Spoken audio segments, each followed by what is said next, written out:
सोचिले का चाहिए ना कुछ समझ में आवता। हर पल हर दिन हर रात में बस केहू के याद सतावता।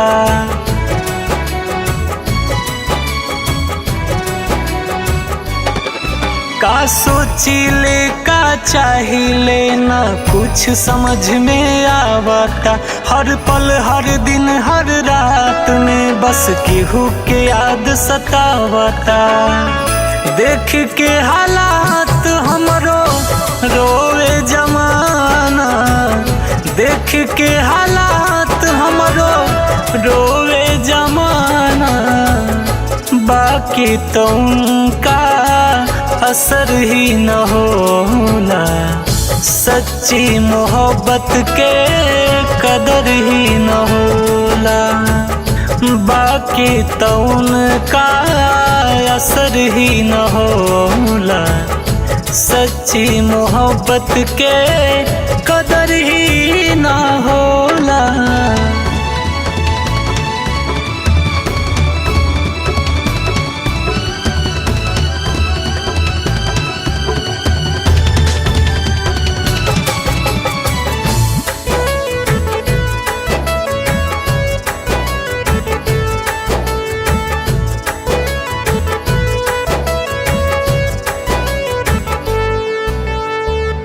हौसला सब हमके पगला बुलावे। ई कैसे भइल केहू कुछ ना बतावे।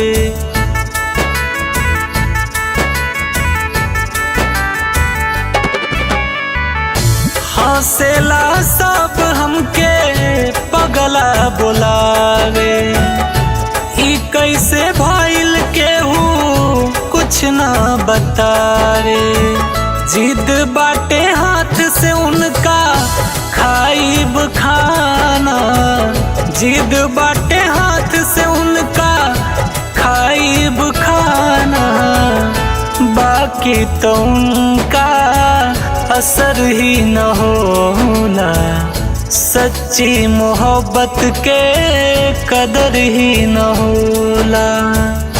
बाकी तो उनका असर ही न होला, सच्ची मोहब्बत के कदर ही न होला।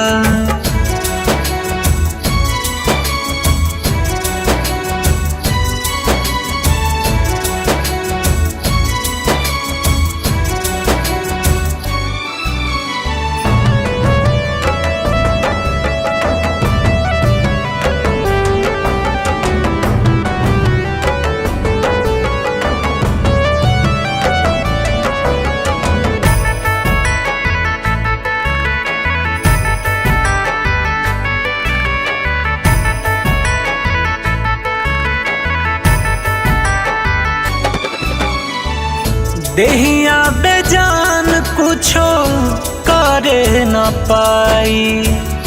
मारे भी चाही तो मारे न पाई।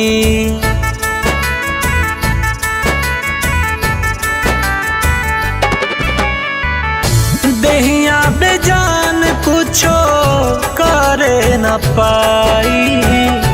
मारे भी चाही तो मारे न पाई।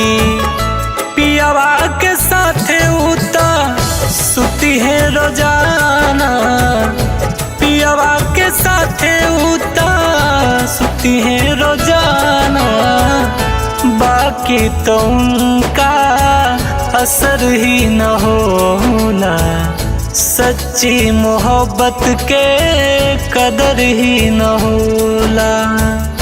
बाकी तो उनका असर ही न होला, सच्ची मोहब्बत के कदर ही न होला।